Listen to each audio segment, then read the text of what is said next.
Adesso do la parola al commercialista Marsotto, che è il nostro coordinatore del soccorso Veneto, che sta animando e portando avanti, ti prego siediti pure sul tavolo, sta portando avanti la campagna di esenzione fiscale, che è una delle azioni che continueremo a portare avanti. Prego dottore. Buongiorno a tutti, numerosissimi e vedo abbastanza molto fattivi, molto partecipi. Niente, frutto dell'intervento mio succinto sarà quello di dire, parlo in primis da persona che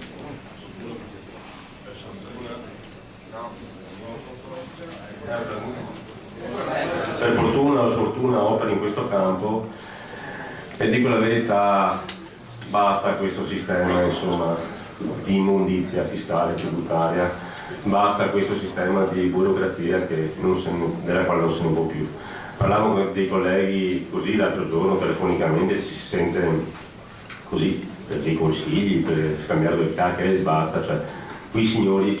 non c'è più giustizia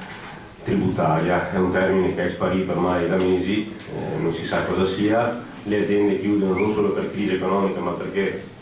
come adempimenti burocratici eccetera non se ne può più. Non per ultimo l'esempio banale, stupido, ma non è tanto stupido, del POS,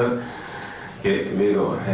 si obbliga, è l'artigiano, l'idraulico che mi va a Venezia, mi va a Padova sugli alberghi a portarsi il POS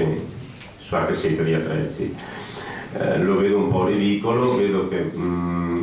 potrebbe essere visto come un'anti-evasione, ma anti-evasione non è, perché comunque fatta a legge, trovata in danno, e comunque mi sembra che con tutte queste restrizioni di adempimenti burocratici, fiscali, cioè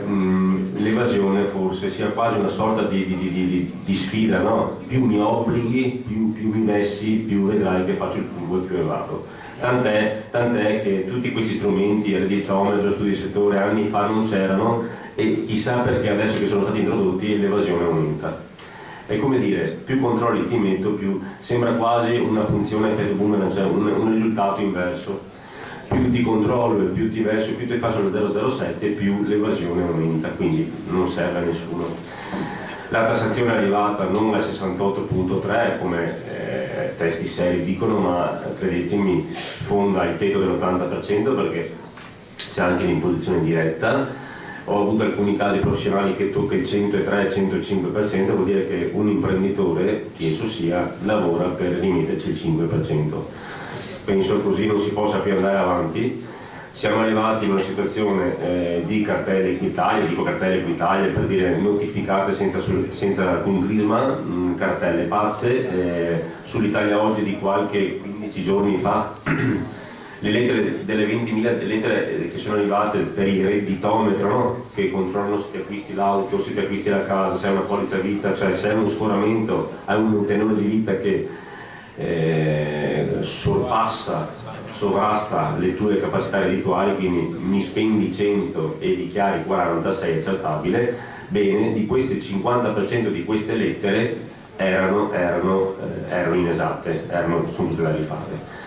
Per cui arrivano contribuenti trasversalmente, che siano imprenditori, professionisti, che siano quarantenni, che siano 35 anni, arrivano cartelle veramente senza nessun senso, arrivano tasse senza nessun senso, arrivano accertamenti senza nessun senso e la gente non ne può più.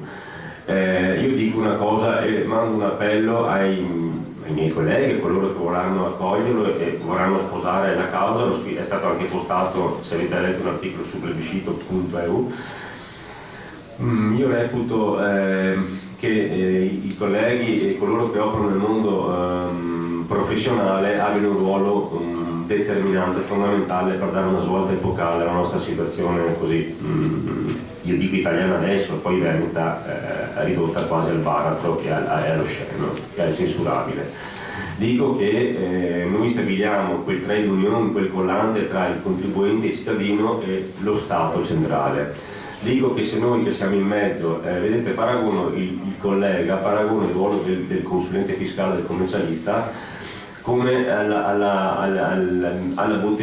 cannuccia del flebo per i pazienti in ospedale, cioè la bottiglia di vetro dal quale viene giù la medicina o la vitamina e la vena del paziente che deve ricevere questa vitamina o questo liquido, questa collante, questo non lo facciamo noi, lo fa la cannuccia, non la cannetta. Se questa cannetta decide una volta per tutte di essere, io dico pizzicato, di chiudersi, non passa più nessun liquido. Allora noi come commercialisti siamo la classica cannuccia, il tubicino che collega la boccia allo Stato centrale, per fargli la metafora, la similitudine, al contribuente, al cittadino vessato. Allora dico, siamo un ruolo determinante, perché per quanto giusto sia il paziente o sbagliato, giusta o sbagliata, siccome come si vede sia la boccia di vetro, se non c'è la cannetta che collega non arriva più niente. Allora dico che il ruolo del commercialista è giusto che si elevi al ruolo del commercialista, ossia quello di non più essere lo schibacchino che scarica le spese mediche, che fa i conti appena sparisce, che scarica i interessi, che fa i 7,30, che fa, permettetemi, le solite mediche cazzate che non servono più a nessuno. È giusto che si elevi ad aiutare le famiglie, ad aiutare le imprese. Noi commercialisti, ma non è questione di essere coraggiosi, Robin Hood della situazione, no, noi dobbiamo essere noi stessi, dobbiamo elevarci a quel ruolo che da sempre, quando abbiamo fatto l'esame di Stato, abbiamo così, passatemi il termine girato, fedeltà all'ordine, è stato quello di essere appunto noi salvatori della patria, ma coloro che danno consulenza, che informano, che difendono le imprese e le famiglie, noi schibacchini del turno che non ci interessano più. Io spero che nella Repubblica futura, vicinissima, passatemi il termine, prossima, veneta, la figura del commercialista come lo facciamo adesso sparisca, masochisticamente non lo auguro, il commercialista schibacchino che fa i conti della serva, che fa i conti più 3 meno 2 di scontrini medici che quasi si cancellano, non interessa più a nessuno, che arrivi sullo schema, sull'esempio della federazione elvetica piuttosto che di altri paesi molto più evoluti, anche oltreoceano funziona così, ti dicono tu hai un'impresa, tu l'anno scorso hai dichiarato tot, tu sei del dipendente in capannone di 100 metri quadri piuttosto che di 40, mi devi dare un reddito circa di l'anno prossimo, l'anno a posteriori non l'hai avvicinato, non hai dato questo reddito, vieni a discutere tranquillamente nel mio ufficio con un caffè, di perché magari hai avuto problemi di malattie, hai avuto un'impresa di giardiniere che ha avuto 6 mesi di piosa, non ha potuto lavorare, ne discutiamo assieme, ma non studi il settore, sei congruo, non congruo, sei normale, sei normale. Basta, buttiamo via tutta questa spazzatura che non serve più a nessuno.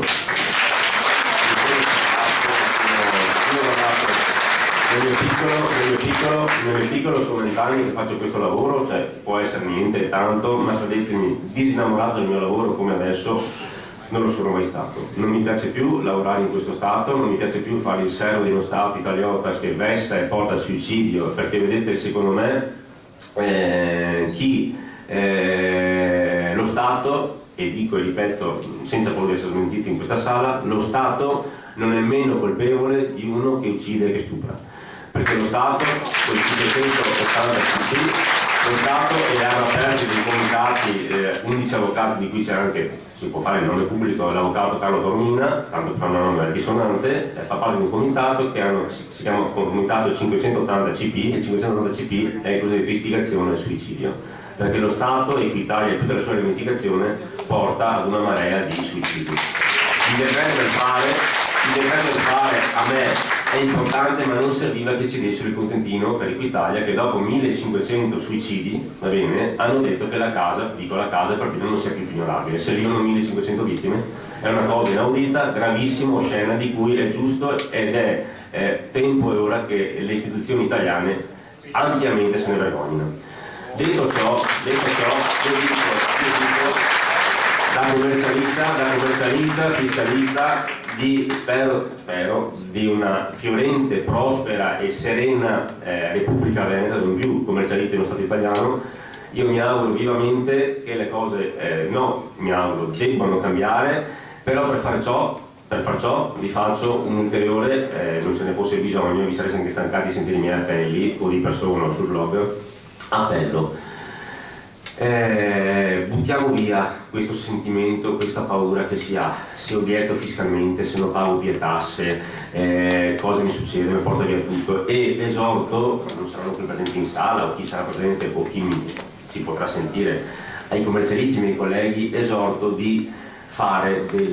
non me ne vogliono, di fare della seria informazione verso i propri assistiti. Non vengono, quando ascoltano relazioni di questo tipo, dire questo pazzi, questo matti, questo presuntuoso, questo sono schizofrenico con un collega. Perché se obiettate fiscalmente con l'avviso bonario e tasse del luglio e agosto, il primo avviso bonario vi arriva l'anno prossimo, credetemi, non vi porta via niente nessuno, non c'è azione esecutiva, quindi esorto i colleghi di dare informazione quella giusta e quella seria, non di fare terrorismo fiscale, ci pensa già lo Stato italiano. Un'altra cosa, credetemi, è nata anche l'associazione Soccorso Veneto, lo spirito di plebiscito è quello di lasciare i propri obiettori, i propri patrioti a se stessi. Noi diamo assistenza a tutto campo, c'è uno staff di avvocati, di butteristi, di commercialisti, se avete bisogno ci chiamate che 10 volte al giorno, credetemi, abbiamo bisogno, siamo arrivati veramente, signori, a una volta epocale. C'è bisogno di dare una volta, c'è bisogno di dare basta a questo Stato, basta a questo sistema del genere. Basta, anche ieri, per un'osservazione, non dico nomi, è venuta una signora di Vicenza che dopo aver pagato le tasse su una sistemazione ereditaria, tra il papà, il marito che è morto, la successione, eccetera, ha fatto un mutuo bancario per pagare le tasse dell'eredità e il buon fisco italiano non è andato nell'accertamento perché hanno dichiarato rendite più basse. Lei, ignari, in buona fede, sapete che in Italia lei è una mia ignoranza, ha messo nel cassetto questo avviso di accertamento. Non l'ha impugnato, bene, l'anno scorso, ad oggi, il mese scorso, gli è arrivata una cartella Equitalia di 20.000 euro. Ecco, ha paventato, lo dico pubblicamente, ha paventato un gesto estremo. Io non sono il psicologo di turno, no, praticamente, però credetemi, tutti insieme, basta a questo stato spazzatura, basta a questo sistema di tassazione che uccide le aziende, basta a questa situazione. Però mi raccomando, abbiamo bisogno dell'azione massiva di tutti, cioè è inutile che da qui ci siano una marea di applausi ogni 30 secondi, però poi quando si va in studio o quando si va all'ASCO vi fate persuadere. Decidete con la vostra testa, decidete con le vostre tasche, è ora di dire basta, perché credetemi, lo Stato è già agonizzante, se gli date l'ultima mazzata veramente lo portate al funerale. Vi ringrazio. Grazie, è un importantissimo lavoro che fai, grazie veramente. Ho fatto anche una bella citazione